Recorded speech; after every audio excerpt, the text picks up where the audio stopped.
Hey, this is Matt once again. Welcome back to another video, and this is a paid request for Bill. Well, actually, I was going to say his full name, but he may not want his full name out there because some people say, hey, just use the first name. So I'll just call him Bill.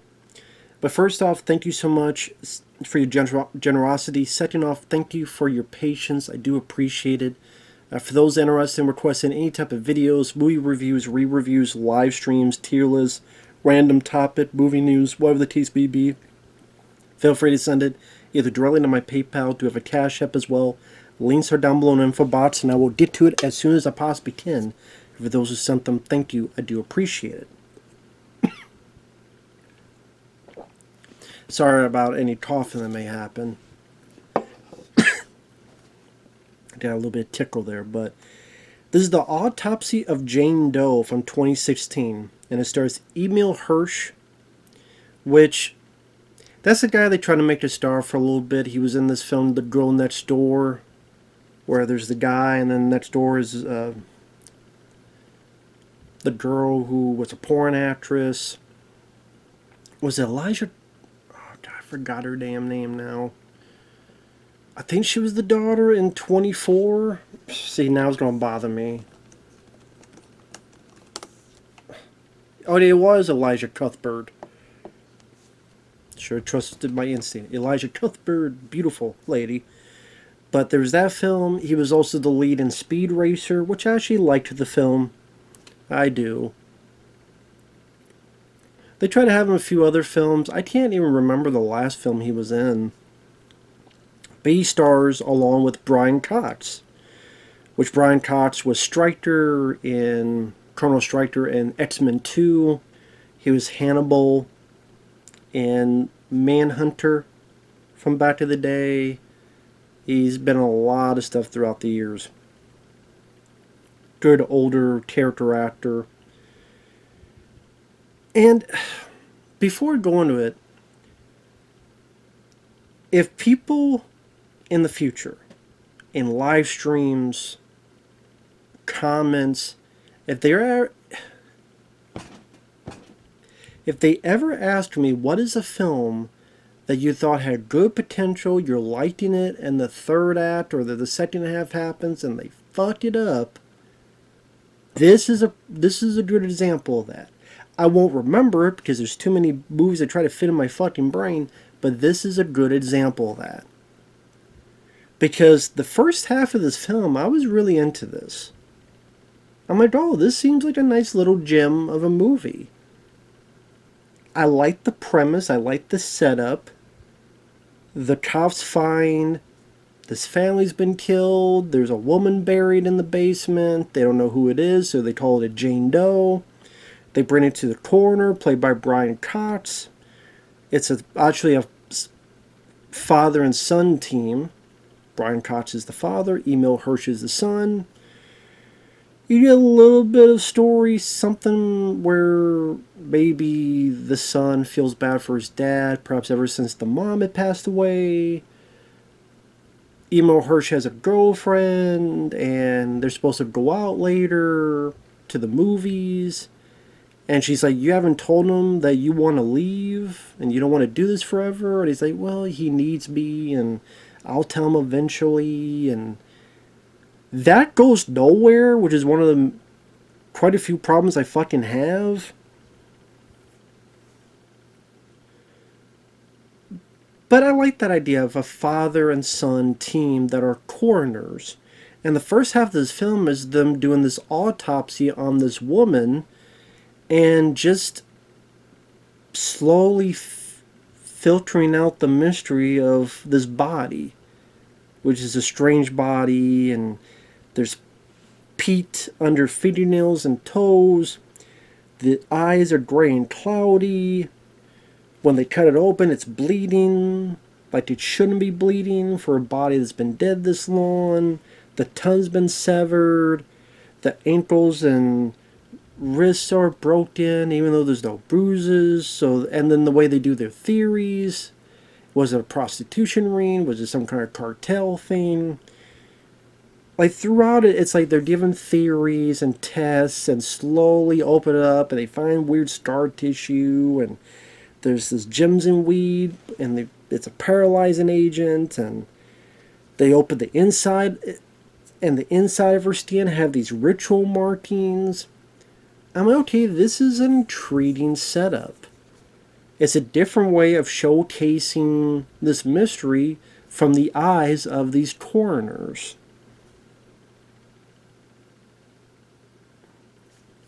I'm like, if you keep this up, and I honestly wish there was no supernatural stuff involved.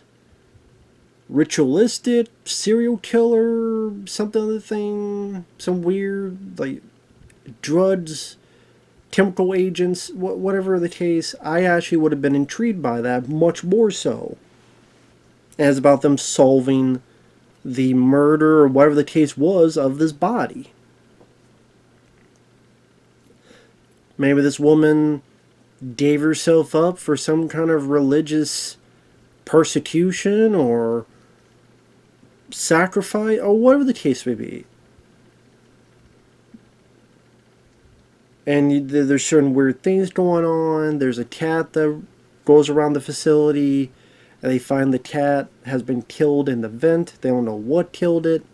I like that it's handled with a bit of an emotional... How do I put it?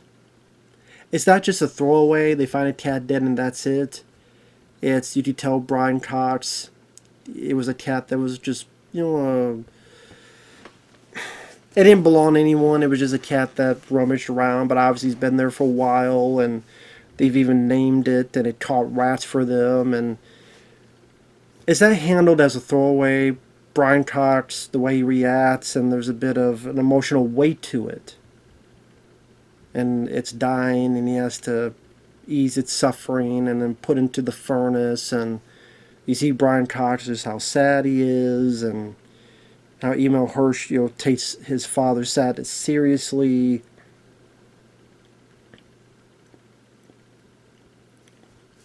And again, it's this ongoing mystery, and that was the best part of the film, was the first half. And then, in my opinion, they fucked it up. And that's what was disconcerting at the end of the day and made me not like the film. Spoiler alert, starting now. Spoilers. Well, I've been doing spoilers, but heavier spoilers. Just anytime I'm like, get back to the autopsy stuff, that was the most intriguing part. That was what's pulling me into the story. Was the factoids and the way the father-son interacted with each other. But then you get crappy jump scares. Then you get, well, things have to happen so the lights break and it's dark. Then there's noise all around. Then they gotta run away. And then something's trying to crash through the door.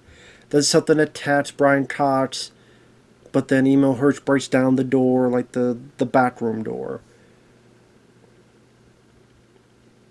Then they figure out a bit more what the body is. Then they try to burn it, but then the fire gets up to the ceiling, which would have looked kind of cool, but the fire on the ceiling looked a bit off and iffy. Obviously they put that there because they didn't want the actors to be in danger.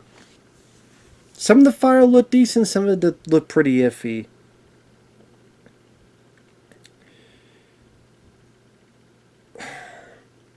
And then they can't leave. There's supposedly a storm outside. It's blocking the door.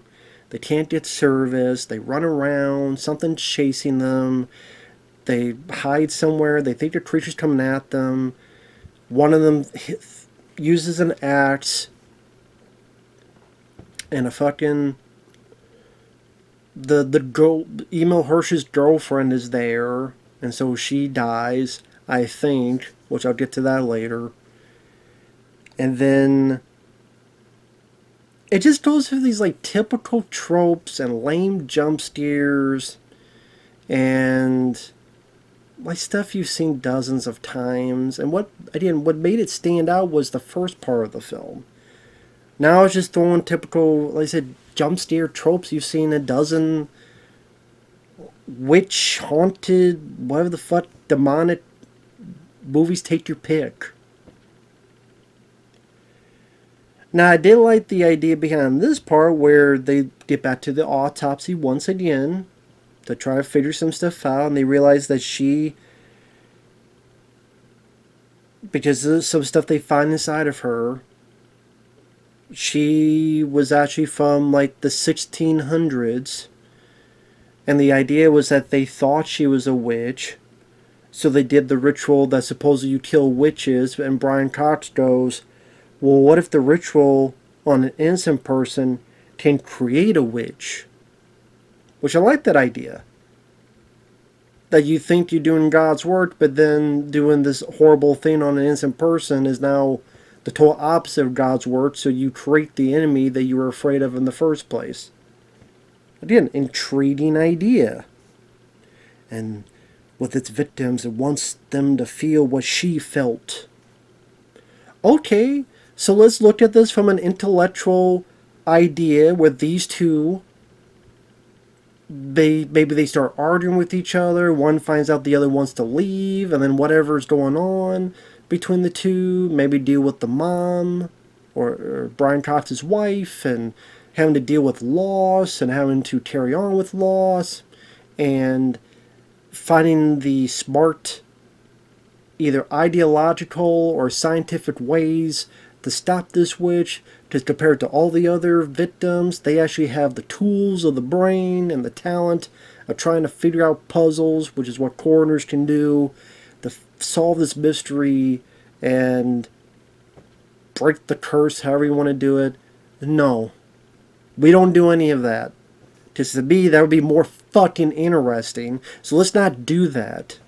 Instead, oh, we gotta have someone getting possessed. So Brian Cox says, please don't hurt my son. And then he gets possessed. And it looks like he's going through the wrist and ankle injury she did. He begs, please kill me because I'm suffering. Emile Hirsch does.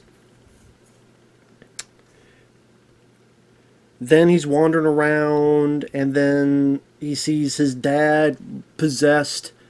Emile Hirsch falls off a fucking balcony to his death. Then you go to the next day where apparently there wasn't a storm. They were made to believe that. And it doesn't look like they find the body of the girlfriend, so I guess the girlfriend died? Well, then it makes me wonder, was the cat even killed as well? Was that another one of their... It makes you see what it wants it to see. I don't know. I'm guessing the girlfriend's still alive? I guess.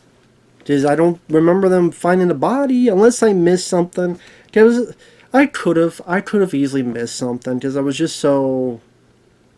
Like, this is the typical bullshit, generic, tedious ending you go with.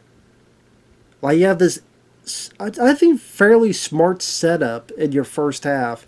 You just go the typical trope-filled, shit, fuck-faced, fucking bullshit, fucking asshole, fucking shit, fucking... Pisses me off, man. And then, what was the point earlier on about, well, you haven't told your dad you want to leave, and maybe something about, Brian Constantine has to let go of, has to let you go and live your life, and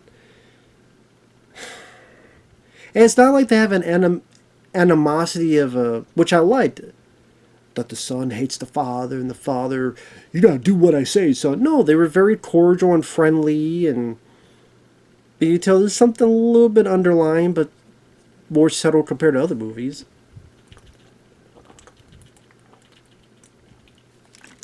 But no. Typical tropes, possession, boo, jump scares, even the bit where there's a hole in the door and someone looks in, and then you see the thing at the door and something goes, boo, boo, boo,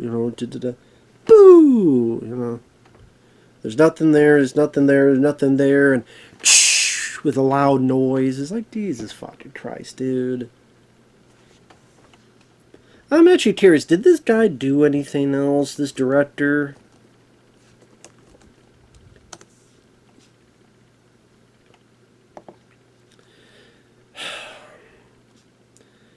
It's a 6.8 out of 10 IMDb. I could see if it was for the first half, but the second half ruins it to me. The second half completely fucking ruins it.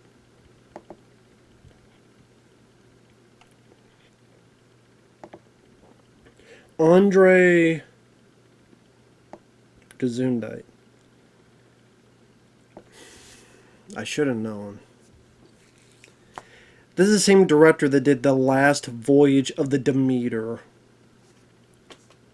That boring as fuck film that's like the first, how many couple pages of Dracula? The first couple, 10 or less minutes of Dracula movies with Dracula on the ship. And they made that entire film. So he did Troll Hunter, that's the found footage troll film from 2010. I didn't like that film. Scary Stories to Tell in the Dark, that was nothing. And Last Voyage of the Demeter, which sucked ass. That was a boring ass piece of fucking shit movie. So yeah, this director sucks. You had this potentially cool movie and you fucked it up. Should have known. Because this director hasn't done anything worth a fuck.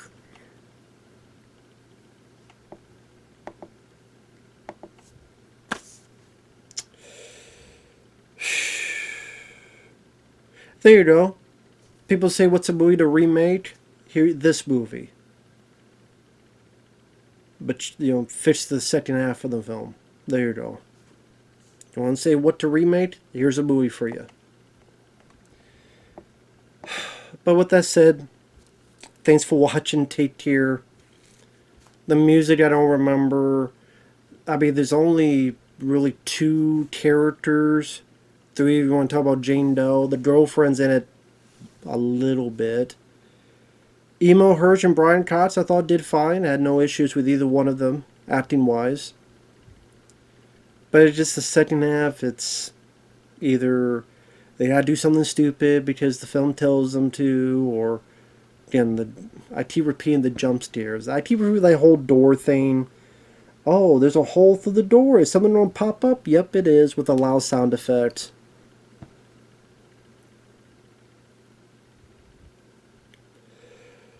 Even the ending where Emile Hirsch is walking away, I'm like, something's going to be behind him. Lo and behold, he turns around. Oh my god, gets scared, falls back, trips off the banister, dies. I'm like, this is lame as fuck. This is stupid.